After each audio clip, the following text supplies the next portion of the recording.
Bendecidos, mis amados. Mucho aprecio en esta noche, deseando lo mejor para sus vidas en el Señor. Queremos que hoy sus corazones y sus mentes estén abiertos a la palabra. Que disfrutemos este momento de regocijo en el Señor. Vivamos para lo que fuimos creados, para el diseño que Dios nos ha dado. Ocupando el lugar en que Dios nos ha colocado.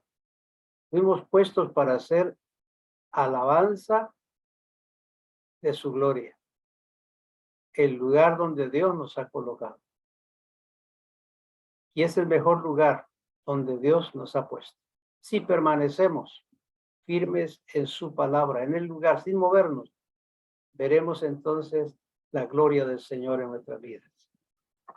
Un saludo muy grande para cada uno en esta noche. Anhelamos que la palabra en esta vez edifique su vida y traiga consuelo, esperanza. Yo recibo que aún mientras oímos la palabra, mentes son transformadas, cambiadas y sanadas. Cuerpos son habilitados por fe, porque en un tiempo de milagros lo estamos viviendo hoy. Dios está apresurando su palabra a favor de su pueblo. Cuando hablamos de ocupar su lugar, es una consideración que tiene que hacer cada creyente. ¿En qué lugar Dios me ha colocado? Dentro del plan de Dios, dentro del proyecto de Dios. ¿Cuál es mi función? ¿Qué es lo que Dios quiere que yo haga? Y hacerlo.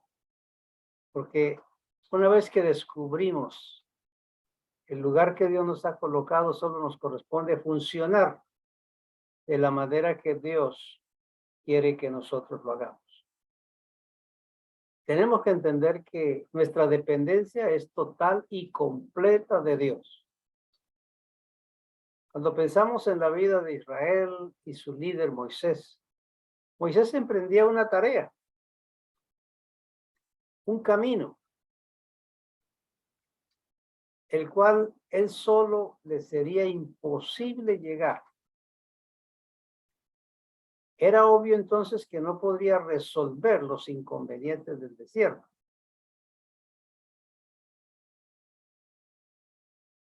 No tenía las capacidades para enfrentar el desierto, el trayecto del camino y con una multitud de personas siguiéndolo. Él no podía hacerlo, pero tenía una promesa. La promesa de aquel que le llamó y le colocó en ese lugar, el lugar del liderazgo. Lo puso por apóstol de una congregación muy grande. Y Dios le dijo, yo estaré contigo. Claro, esta es la parte de Dios, este es el plan de Dios, de estar con Moisés. Pero Moisés ya antes le había dicho a Dios que estaba dispuesto a obedecer, que estaría con él. En otras palabras, en el juego de palabras, yo estaré contigo si tú estás conmigo, que es el punto básico. A veces nosotros no consideramos la segunda parte de la acción bíblica. A veces decimos, bueno, Dios está conmigo, pero ¿y la segunda parte si yo estoy con él? Es el punto que yo debo de reflexionar. Estoy tan decidido a estar con el Señor como Él decidió estar conmigo? Porque resolviendo esa situación, usted va a tener una felicidad en el caminar con Dios. Porque ha resuelto un punto importante para su vida a causa de la reflexión. Así que, igual que Moisés, es el caso nuestro, el caso suyo. Usted emprendió un camino, el camino de la fe. Pero usted no podrá llegar solo a la meta. Por más ganas, por más deseos que usted tenga, por más promesas que usted tenga a favor suyo, usted no podrá llegar solo a la meta. No podrá sostenerse en el camino y resolver las circunstancias usted solo. Necesita ayuda. Necesitas compañía. Por eso es que el Señor dijo, sin mí nada podéis hacer. Nada. Entonces surge otra pregunta, porque me gusta que usted reflexione, porque eso te va a ayudar. ¿Qué tú puedes hacer sin el Señor?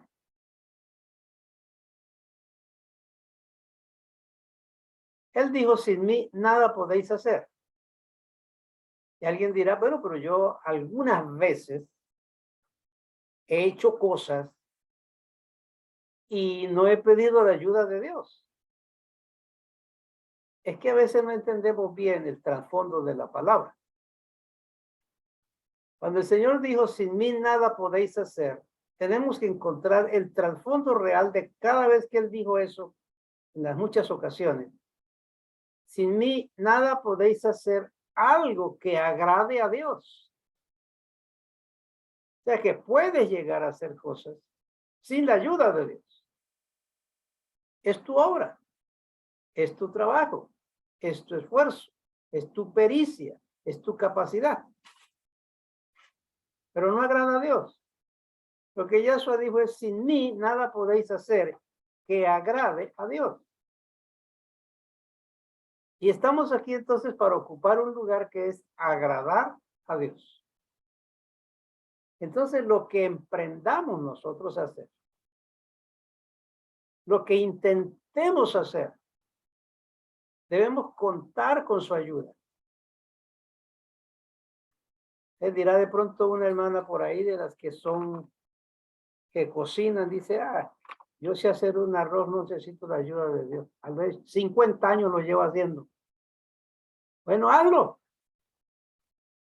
Pero qué lindo es cuando cada vez que usted va a hacer algo, usted cuente con la ayuda de Dios y que eso que hace agrade a Dios.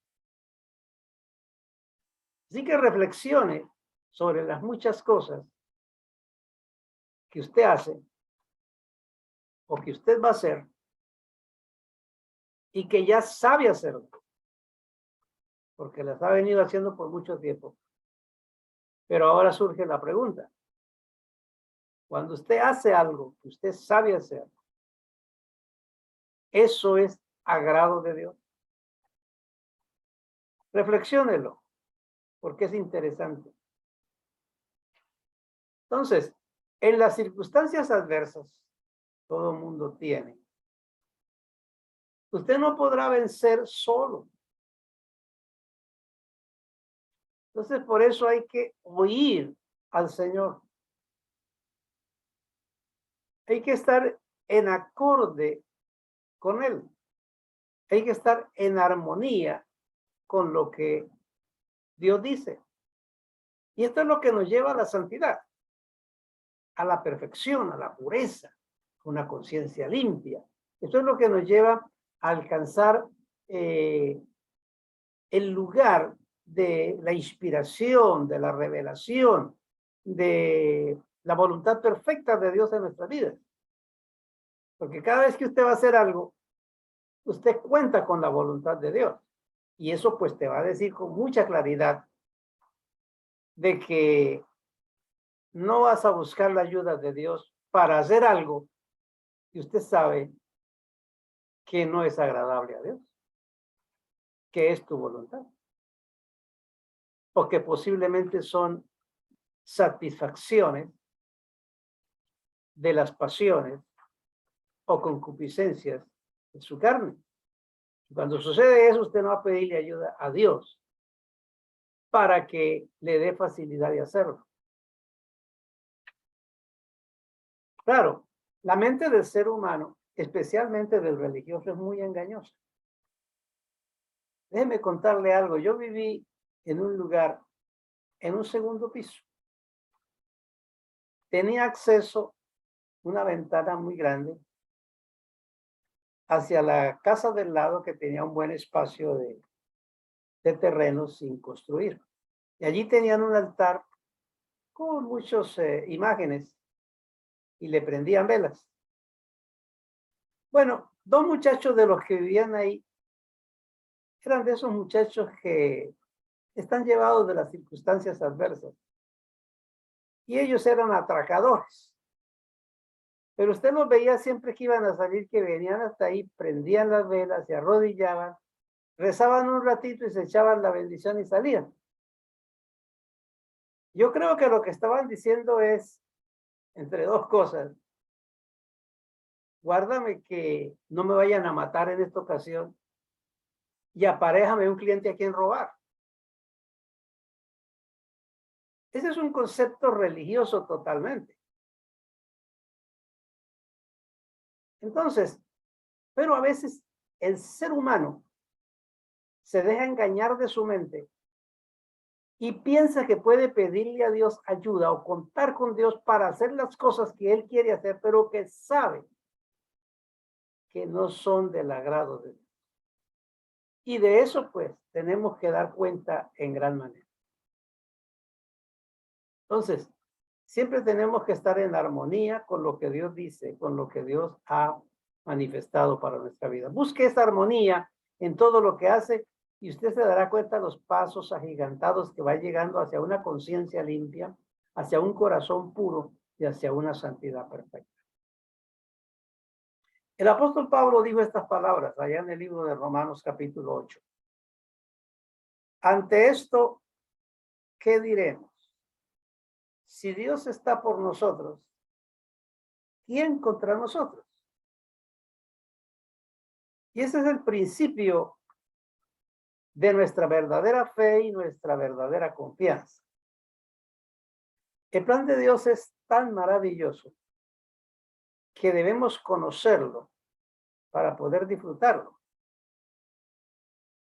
Porque no hay nada más hermoso que conocer el pacto de Dios. No me refiero a conocer doctrinas, porque eso es diferente. Es conocer lo que envuelve el pacto y lo que en sí el pacto es. El trasfondo del pacto. Llegar a conocerlo, vea, es una delicia, es una gloria. Es como si usted tiene una casa y usted todo lo que busca en la casa es cuál es el cuarto principal, y ahí voy a acomodar mi cama y mis cosas y ya, y lo demás no me importa, ya no lo visito, no veo nada.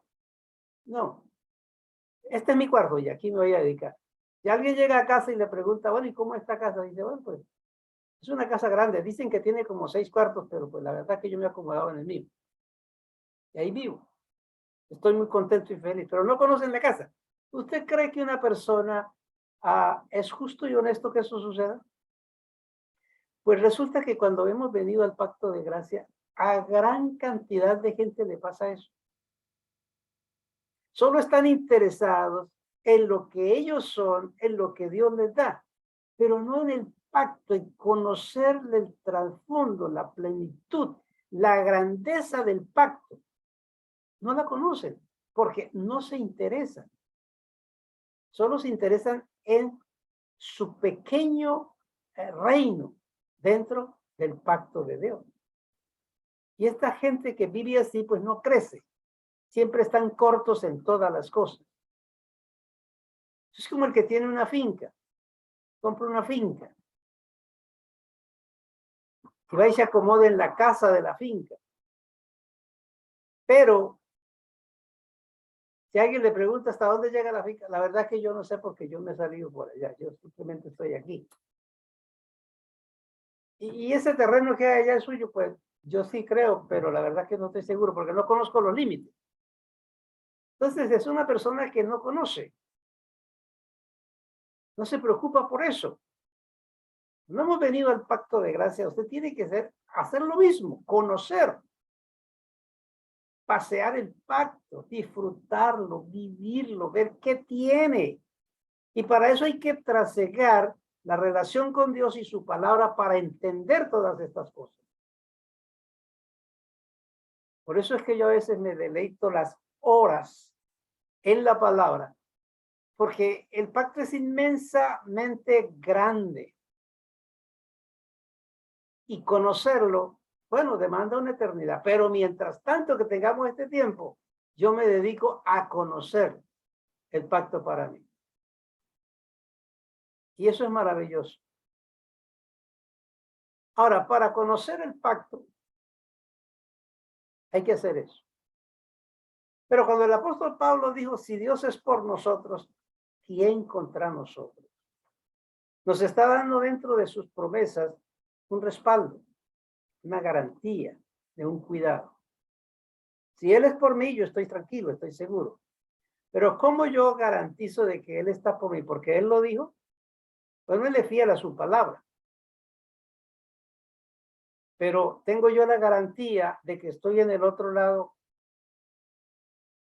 y puedo recibir el cumplimiento y la confirmación de esa palabra. Porque por eso es que está escrito, no os conforméis.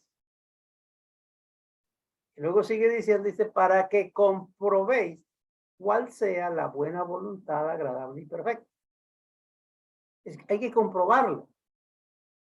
Y cada vez que usted encuentra una promesa, usted debe buscar la manera de comprobar si usted está en el nivel de alcanzar esa promesa, de tener esa promesa. Pero apóstol dirá, si es una promesa y somos hijos de Dios, ¿no tenemos derecho? Es un concepto, pero también hay unos requisitos. Por donde quiera que usted encuentre en la palabra, hay una promesa, pero detrás de la promesa hay un verso que escribe algo o delante de la promesa.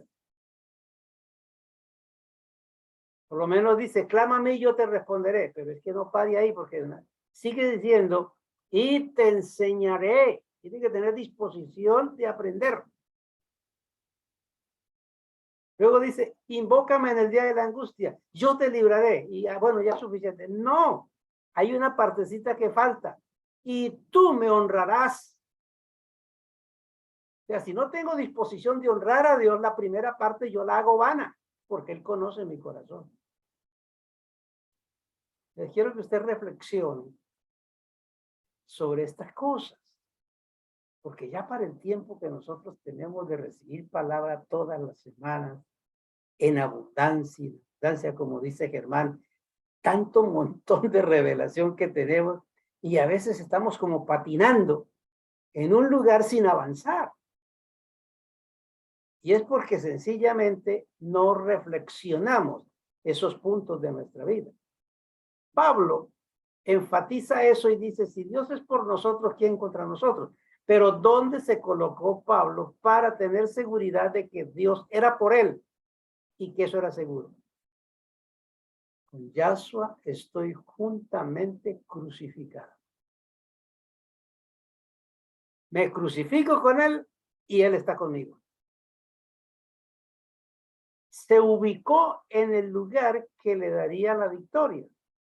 Crucificarse al mundo, al pecado, al mal, a todo lo que no honra ni agrada a Dios. Y ese es el problema de algunos, que no están dispuestos a ubicarse en el lugar de la bendición, de la garantía de las promesas. Es decir, no crucifican sus cuerpos con su concupiscencia, sus pasiones y sus malos deseos.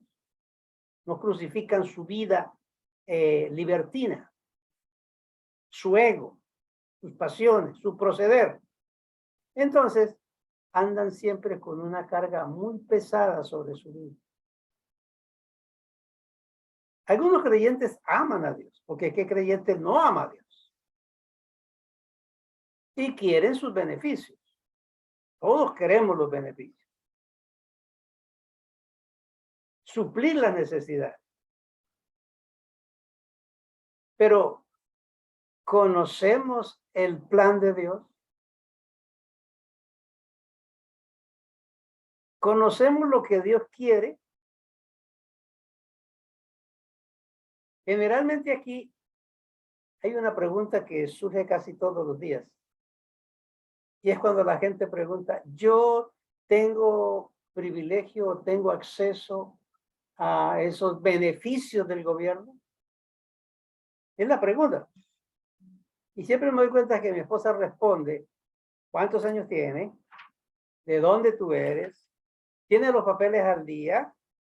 ¿Has trabajado? Y hace un poco de preguntas para decirle después si califica o decirle no califica. Entonces, en eso hay que reflexionar. Cada que yo encuentro una promesa, debo de hacerme la pregunta, ¿qué demanda esta promesa para que yo califique para disfrutarla? Eso será lo que le dará una firmeza como creyente para disfrutar verdaderamente el pacto. Por eso es que muchos no disfrutan el camino en el Señor. Van caminando con Él, pero van, como dice la canción por ahí, van caminando y van llorando. A algunos les pasa lo que a muchos chicos cuando uno lo invita a salir a un paseo. Vámonos que tenemos que salir de esta ciudad hasta tal, son 3 horas viajando. Y tan pronto se suben a los 15 minutos, se acostaron a dormir, me despierta cuando llegue. Ellos se perdieron todo el paseo. Y a veces nosotros pensamos como creyentes lo mismo. Ya estoy salvo y estoy en el Señor. Despiérteme cuando el Señor venga. Y se pierden la dicha de vivir para Dios día tras día, minuto a minuto. Y esta es una vida que hay que disfrutarla, hay que vivirla, hay que gozarla. Uso este lenguaje que se ha robado el hijo de la serpiente también para decir ellos lo que ellos quieren decir en el mundo. Pero son palabras nuestras para disfrutar el reino de Dios y la gloria de su gracia. Entonces, así hay tantos creyentes que van tan preocupados mientras caminan. Amanecen tan preocupados que no disfrutan el amanecer. Llega la tarde tan preocupados que no disfrutan ver el cenit del sol cuando se oculta. No disfrutan el camino por causa de la preocupación. Y lo que el Señor dijo, por nada estéis afanosos ni preocupados, lo echamos a un lado. Y entonces nos preguntamos, no sé qué me pasa, porque siempre mantengo una vida triste, cargada y aburrida.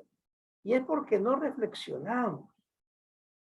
No nos ponemos en la condición y en el lugar de preguntarnos la calificación para recibir las bendiciones de las promesas. Porque déjeme decirle, cuando Dios toma una vida para que lo siga, Él la respalda con su palabra, con su presencia. Cuando Él llamó a Abraham, lo respaldó con su presencia. Llamó a Jacob, lo respaldó con su presencia en el camino. Llamó a José y siempre estuvo con él, nunca lo dejó. Eso no quiere decir que no tuvo dificultades, que no tuvo percances, que no tuvo pruebas. Pero en las pruebas y en las dificultades, él estaba con él.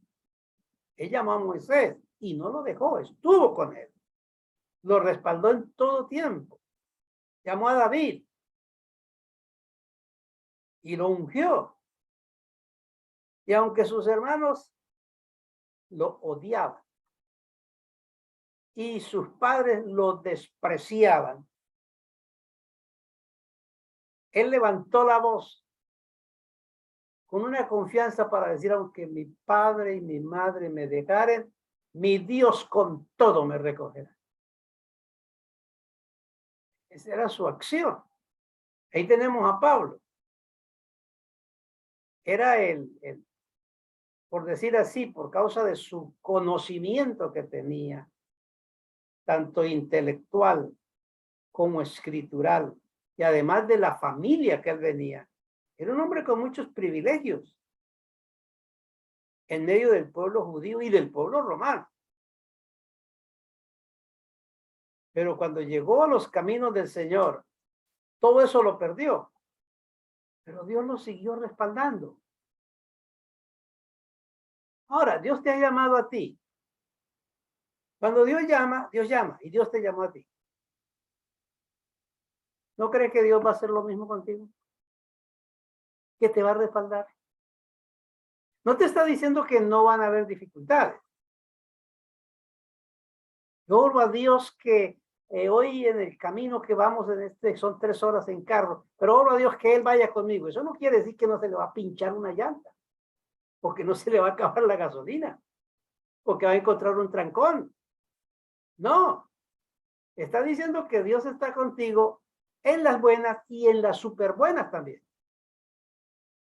Es lo que tiene que saber para poder de esa manera, en las circunstancias, alabar a Dios. No por las circunstancias, sino porque Él está contigo en las circunstancias. ¿Eh? Es muy difícil encontrar un creyente, un conductor, cuando va en el camino y que por un accidente le tocó pararse ahí y esperar que pasen las horas. ¿Ve? Y usted no encuentra ese creyente como alabando a Dios. No, está desesperado y ahora otro camino. ¿Y por dónde me voy yo? Y mire esto, y una queja. Y si le mira la cara, usted encuentra disgusto.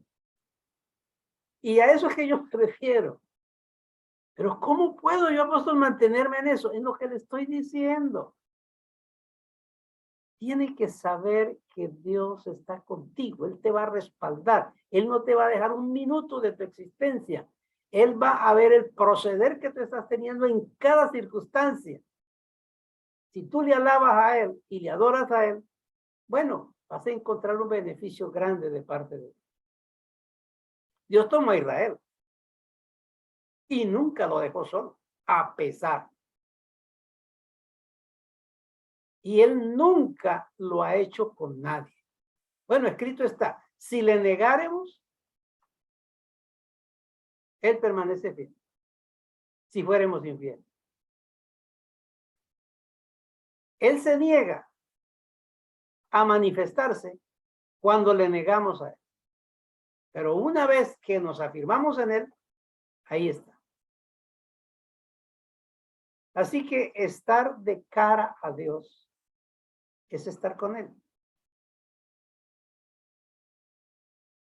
Estar de espaldas a Dios es no estar con Él. Y eso hay que observarlo. ¿Cómo estoy yo de frente con el Señor? ¿O cómo estoy yo de espaldas con Él? Sí, yo tengo mi esposa, pero estoy de espaldas con ella. Porque hay circunstancias. Sí, tengo mi esposa, pero estoy cara a cara. ¿Por qué? Porque no hay nada que intervenga en los intermedios. Entonces, creo que esta es una de las declaraciones con mayor peso y responsabilidad para el creyente. Si Dios es por nosotros.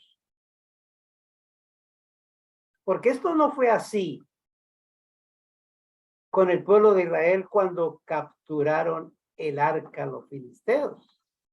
Él le había dicho, yo estaré con usted. No los dejaré ni los desampararé. Era la promesa. Y entonces, ¿por qué les robaron el arca y le mataron un poco? Hay que reflexionar. ¿Qué pasó? En una ocasión, tuvieron una batalla y perdieron un poco de gente. Y Moisés dijo, no se cuestionó con Dios. Llamó al pueblo y dijo, ¿quién hay dentro del pueblo que no está con Dios? Él no dijo, Dios mío, ¿por qué nos dejaste? ¿Por qué nos has abandonado? ¿Qué pasó aquí? No. Él dijo al pueblo, hay alguien aquí que no está con Dios y ha causado el estrago en el pueblo. Y fue cuando encontraron a uno que se había robado un manto babilónico y lo había escondido en su casa. O sea que usted tiene que saber que cuando las cosas salen adversas, en vez de preguntar, ¿qué pasó Dios aquí? Usted hace la pregunta a usted mismo, ¿quién de nosotros hemos fallado? ¿Dónde hemos fallado? ¿Por qué nos sucede eso? Ya es tiempo de reflexión, ya no es tiempo de sentarnos ahí con una libreta de nota y anotar qué lindo está predicando el pastor hoy. No, sino de reflexionar y poner eso en nuestra vida y decir, caramba, estoy viviendo así, voy a vivir así, después de este tema yo voy a cambiar.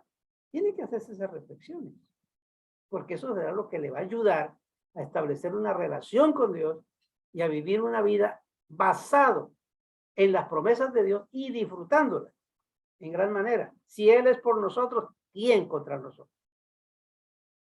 ¿Cómo hizo Él para hacer por nosotros? Primero, ese es el precio de la redención. Hay un precio. Para Él decir, estaré con ustedes y seré por ustedes, Él pagó un precio. ¿Cómo puede ser posible que Dios sea por nosotros? Y en este tiempo, que Dios sea por usted. Eso es lo que significa, es un cambio de posición, un cambio de lugar. Significa que alguien ha tomado tu lugar.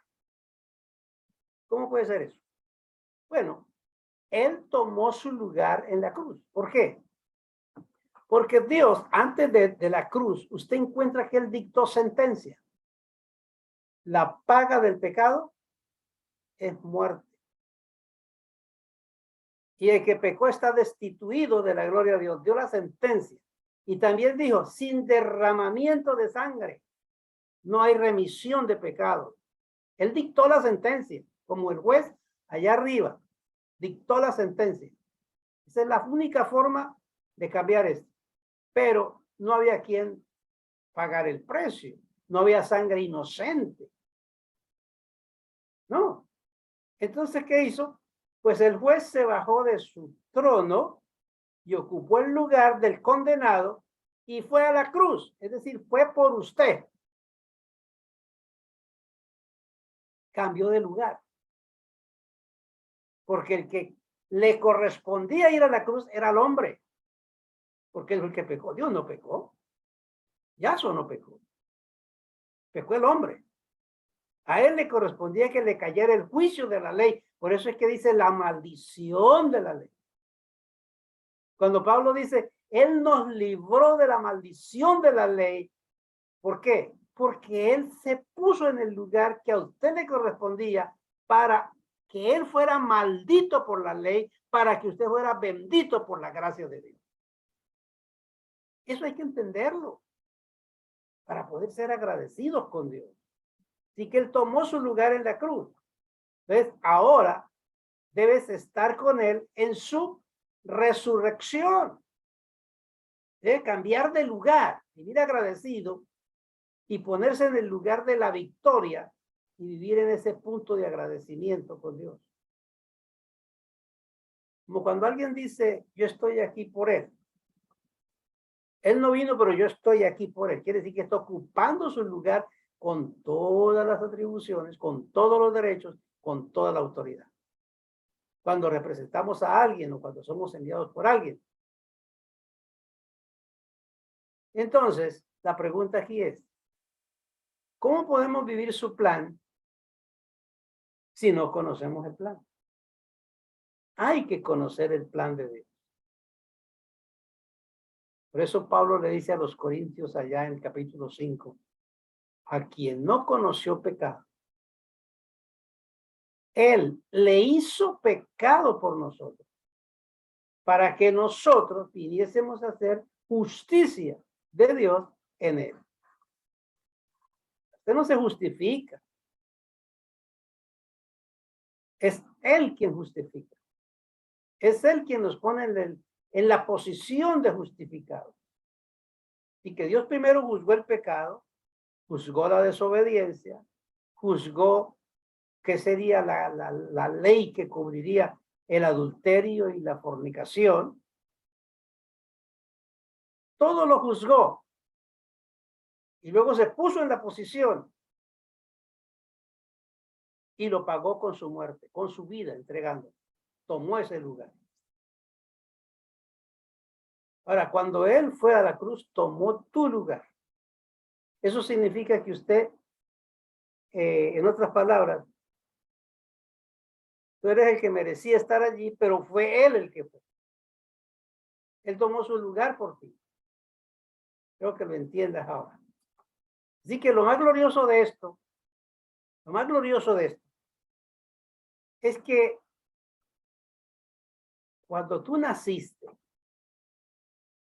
estoy hablando en un contexto generalizado de la palabra, pero ahora, lo más glorioso es que cuando usted nació, ya eso había sucedido. Ya no nació el pecado porque Él pagó el precio. No nació destituido porque Él ya había pagado el precio. Obras preparadas de antemano. No tenía que buscar salvación porque ya Él te había salvado. Lo triste es que muchos, estando salvos, no viven la salvación. No la disfrutan. Ya éramos redimidos cuando nacimos, apartados para Dios. Ahora, siendo que ya todo eso fue hecho, nacimos en cuna de oro en las promesas de Dios. ¿Cómo vivimos dentro de esas promesas? Porque hay mucha gente desagradecida. Todo el que vive mal delante de Dios, quebrantando sus principios, no le cabe otra alternativa que personas desagradecidas con lo que Dios hizo por ellos.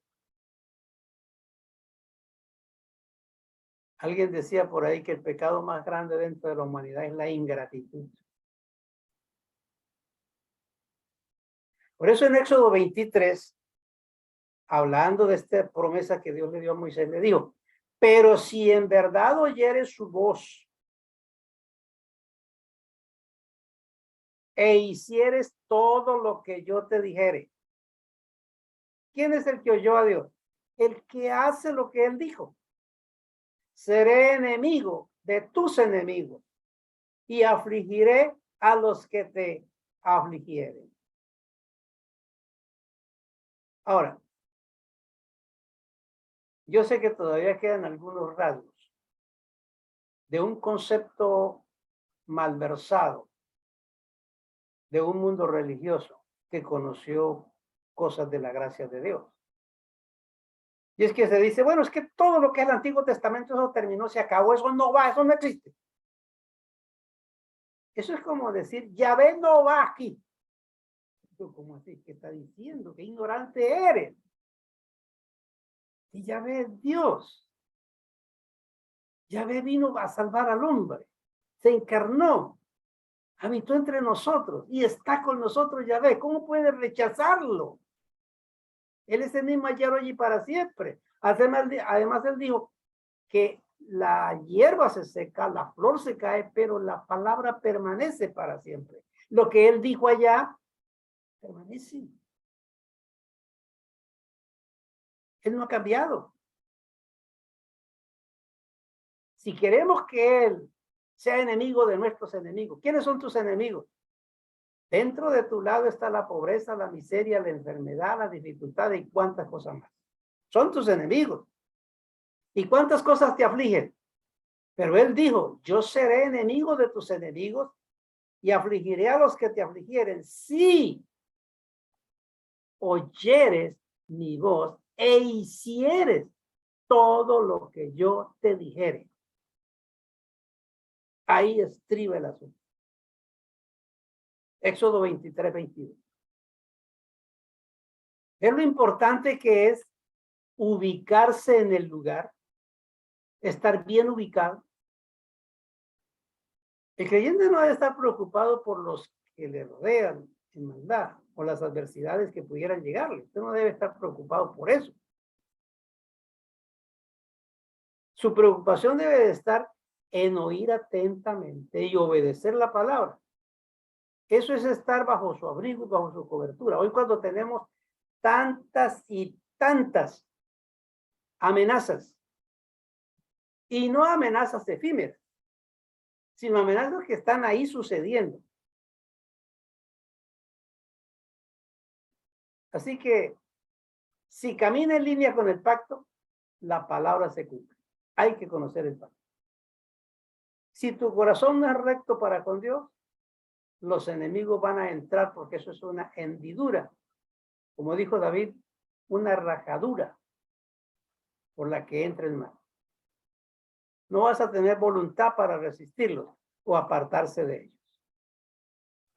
Para que los beneficios de ese cambio se confirmen a su favor, se hace necesario el oír y obedecer. Eso es vivir la palabra.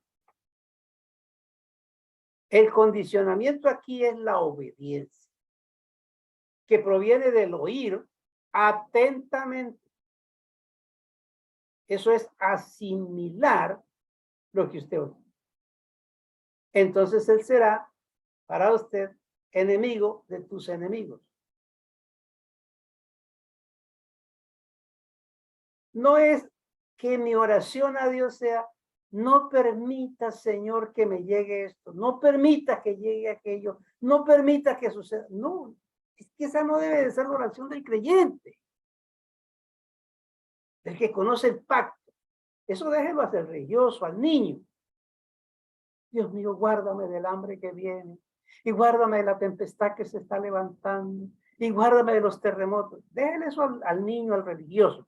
Pero nosotros ya somos maduros, hemos oído la palabra, tenemos la gracia de Dios, no caminamos así. Usted lo que establece es una relación íntima con Dios, creyendo y diciendo en tu oración, yo sé que lo que tú eres, eso eres para mí. Y yo sé que lo que tú has dicho en mi vida se va a cumplir. Y yo sé que lo que tu palabra está diciendo es una realidad para mi vida. Estoy escondido contigo para siempre. Usted sabe eso tiene que saberlo, porque entonces cambia tu oración. Por eso es que ya no va a decir, ¿y ahora qué vamos a hacer? No, no. Créeme que estamos en un mes, yo creo que ustedes oyen noticias, pero estamos en un mes de muchas advertencias. No hace una hora hubo la advertencia. Y este señor dijo por allá, si llegó la hora de desatar el Armagedón, lo desato. O sea que estamos ahí. Entonces, ¿que voy a temblar por eso? No. No. Estamos aquí para ser testigos de que Dios va a manifestar su gloria. Una de las oraciones grandes es que usted debe decir, Señor, haz que yo sea un instrumento que muestre tu gloria en medio de las circunstancias. Que la gente pueda ver tu gloria en mi vida. Aunque el mundo esté aterrado, yo pueda tener paz y tranquilidad. Y la gente se pregunte, ¿qué pasa? Porque todo lo que venga contra ti viene contra Dios, está en el lugar apropiado. Usted es un creyente del nuevo pacto, un hijo de Dios. Tiene que estar en el lugar de Dios, parado ahí donde él dijo. Moisés se paró ahí y se levantaron contra él y hablaron. ¿Y sabe qué? Moisés no dijo nada, porque Moisés no estaba defendiendo sus derechos. Mire, yo soy el líder aquí, a mí me puso Dios y aquí no me quita nadie, así que no dijo eso. Cuando se levantaron todos esos en contra de él, Moisés dijo, Señor, tú sabes lo que está pasando. Yo me siento débil, no puedo ayudar a esta gente. Y Dios le dijo, Moisés, No han hablado contra ti, no han pecado contra ti, no te han señalado a ti, lo han hecho conmigo. Moisés estaba en el lugar que Dios lo había puesto. Amados, ese es el llamado. Estar en el lugar donde Dios nos ha colocado. Todo lo que venga contra ti viene contra Dios, porque usted es un creyente del pacto, un hijo de Dios. La palabra dice que cuando Saulo tuvo el encuentro con Yahshua, cayó al piso quedando ciego. Yahshua le dijo estas palabras: ¿por qué me persigues? No está, Pablo no estaba persiguiendo a Yahshua, estaba persiguiendo a los discípulos. ¿Por qué Yahshua dijo, ¿por qué me persigues? Reflexionen. Porque cuando alguien actúa en contra de alguien que está en el lugar que Yahshua lo ha colocado, está peleando contra Yahshua. Cualquiera que se levante contra un hijo de Dios que está en el lugar que Dios lo ha colocado, está en contra de Dios. Así que no es mi pelea, no es tu pelea. Es asunto de Dios. Va a tener problemas. Así que no le conviene estarse peleando con nadie, defendiendo su criterio, defendiendo su honradez, defendiendo su. No. Claro, tiene que ser sabio en esto. Tampoco va a bajar la cabeza para que el mundo lo pisotee. No estoy hablando de eso. Pero fíjese que esta bendición se manifestará cuando usted oiga la voz de Dios y haga todo lo que Él ordena. Así que si en su vida hay alguien que está haciendo de guerra y guerra, ponlo en las manos del Señor. Lo que Dios quiera. Está bien hecho. Hay que ser sabios, pero a Dios creemos. Por eso es que el Señor dijo en una ocasión, allá en los libros de los Salmos, Salmo 105, creo que dijo: no hagáis mal a mis profetas, ni toquéis a mis ungidos. Él advirtió. Pero Moisés falló porque María lo pudo tocar porque lo tocó. Y Aarón también lo tocó y dijo: mi hermano cometió un error, eso no puede ser así, esto es lo otro. Lo que ellos no sabían era que Dios había dicho eso. Y cuando se dieron cuenta, estaba leproso. Dios respalda al que Él llama cuando Él está en el lugar que Dios lo ha colocado. Entonces no gasta energía defendiéndote cuando hay uno que te está defendiendo, el cual es Dios el Todopoderoso. Ponga delante de Él su causa y Él actuará. Cuando estudiamos las promesas del antiguo pacto, no nos estamos volviendo judaizantes. Simplemente estamos tomando verdades que están escondidas en la palabra. Porque si usted recuerda y si se ha puesto a estudiar el pacto, se dará cuenta que lo que está escrito en el antiguo pacto es oscuro, pero está claro en el nuevo pacto. Pero lo que está en el nuevo pacto claro, se ve oscuro allá en aquel, pero ya estaba. ¿Por qué Pablo dijo en una ocasión: tráigame los rollos de la palabra? ¿Cómo así que tráigame los rollos? No estaba diciendo: tráigame los libros que yo he escrito, ¿no? Porque no había escrito nada. Él dijo: tráigame los rollos, tráigame la Torá. Porque él la estudiaba. Así que no se exima de no ver el antiguo pacto, porque ahí hay verdades ocultas, profundas, que se revelan ahora en esta palabra, para que sean aplicadas en este nuevo pacto a nuestra forma de vida. Por ejemplo, en Sofonías 3:9 dice con mucha claridad: devolveré a los pueblos pureza de labios. Dios sabía lo que iba a suceder en un futuro. Yo entonces volveré puro el labio de los pueblos, dice una versión, para que invoquen todos el nombre de Yahvé. Mírenlo. Dice: devolveré pureza de labio. Ahora júntelo con esta declaración. Yo entonces volveré puro el labio de los pueblos para que invoquen todos el nombre de Yahvé con pureza. ¿Era que se estaba nombrando el nombre de Dios de una manera que no era? Claro. Y que le sirvamos bajo un mismo yugo. La verdad es que uno se siente muy compungido. Yo me sentí muy compungido cuando estudiando la versión hebrea encuentro por todo lado la referencia a que el nombre del Salvador, del Mesías, es Yahshua. Yahshua. Nunca encontré por ningún lado la palabra sus en hebreo, nunca. Como está escrita en griego. Porque sus en hebreo es caballo. Transliterada al griego, sus, que fue lo que los judíos dijeron. He ahí el caballo, la bestia que está crucificada. Entonces, tiene que venir pureza de labios para que nombremos el nombre de Dios con pureza, con santidad. En Zacarías 14:9 dice, en aquel día, uno será su nombre. Y él será rey de toda la tierra. El día que él será único. Y Yahvé es su nombre. Y dentro del nombre Yahvé está el nombre Yeshua. Porque son las mismas letras. Ahora, ¿qué quiere decir si usamos un lenguaje diferente? Que no tenemos pureza de labios. Por ahí comienza la obediencia y la santificación. Las promesas a cumplir están basadas en la obediencia y usted puede tomar posesión de ellas por la fe. Usted es un creyente que tiene que poner en práctica lo que Dios le enseña.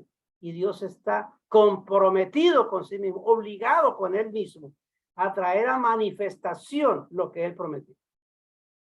Dios será fiel en cumplir su palabra sobre los hijos que oyen y le obedecen.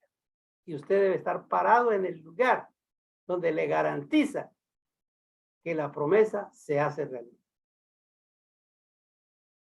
Yo le doy gracias a Dios por habernos colocado, bendito sea su nombre, en un pacto, en una congregación, en un lugar elegido por Él, fundado por Él, para que nosotros le sirvamos de común consentimiento. Y oro a Dios por cada mente y cada corazón, para que cada día se le abran los ojos del entendimiento.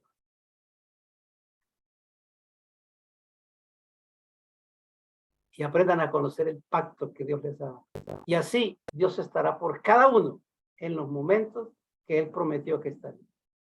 Lo recibo y lo declaro para gloria de Dios y gozo de su pueblo. Bendecidos con toda bendición.